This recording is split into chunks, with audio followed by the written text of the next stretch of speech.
I was genuinely surprised how much I enjoyed revisiting Cyberpunk 2077 as part of its major new update. I dutifully played through Cyberpunk 2077 in the weeks after its rocky December 2020 launch, but I always felt that it was aggressively fine. I loved sneaking through levels as a net runner that stealthily hacked into enemies. But things like the cringy edginess that permeated nearly every line of dialogue, a clothes gear system that forced me to look like an absolute clown to get the best stats, and even small details like a frustratingly zoomed-in minimap all brought down the experience. Nearly 3 years in, a lot of those quibbles are now fixed, and after spending more than a dozen hours with the new Update 2.0 and Phantom Liberty expansion, I'm finding myself eager to keep exploring Night City. Let's start first with what's added in Update 2.0, which will be available for free on Thursday. It brings a litany of significant changes. The biggest is the revised skill tree. Now, as you put points into the different attributes, body, reflexes, technical ability, intelligence, and cool, you'll open up new levels of skills you can choose to put perk points into.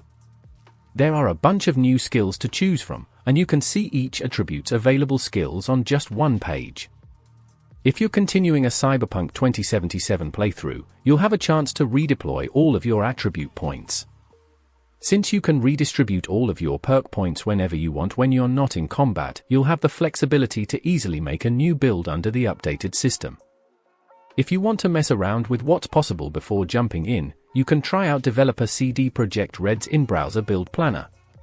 I once again invested the vast majority of points into intelligence to improve my net running. But under the new system, I also tossed a few points into things like health regen and the ability to move faster while crouching so I can more easily survive tense encounters. The clothing system has been fixed, too. Your armor stats are now determined largely by your cyberware, essentially tech implants for your body, so now, you can wear your favorite outfits without making yourself weaker for fights.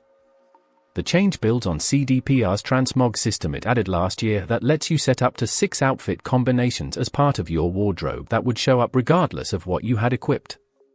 Vehicular combat feels like a feature that should have been in the game at launch, but since I try to avoid using weapons in Cyberpunk 2077, driving and shooting don't really appeal to me. I usually hopped out of my car and hid behind it to defeat my attackers with my net running abilities, including one that let me remotely blow up cars, before driving away. There's also a new police system, but as a generally law-abiding citizen, well, outside of the plethora of missions where you commit crimes, I didn't really notice it. The many changes in Update 2.0, you can see a breakdown of even more in this video from GameSpot, add to welcome improvements from previous patches like optimizations for next-gen consoles, a much improved minimap, and cross-saves, which flawlessly carried over my Xbox Series X save to PS5. My experience wasn't without bugs. During one climactic Phantom Liberty boss fight, a tutorial prompt got stuck on the screen, and I was able to easily defeat the boss because he became immobile mid-A. But Cyberpunk 2077 now feels a lot closer to what I was hoping it would be when it was first released, and on its own, I can finally give Cyberpunk 2077 a stronger recommendation. I've also really enjoyed the new story campaign in Phantom Liberty, which CDPR markets as a spy thriller adventure. It takes a few hours to get going, but it eventually starts to feel like a cyberpunk heist movie, complete with some thrilling set pieces and scenes where characters explain the planned operations with fancy graphics and diagrams.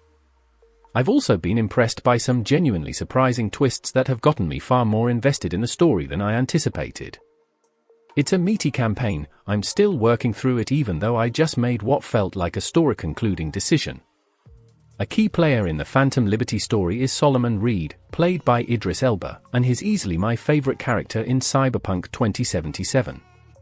Elba brings an understated energy to his performance that's a much-needed reprieve from the dialed-up intensity of Keanu Reeves' Johnny Silverhand and just about everyone else in Night City.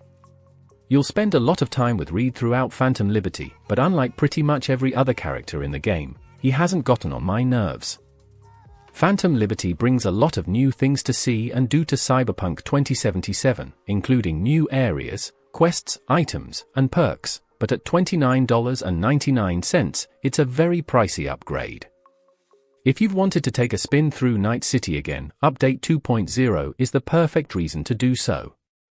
If you've got the eddies for Phantom Liberty, I think you'll enjoy it, too.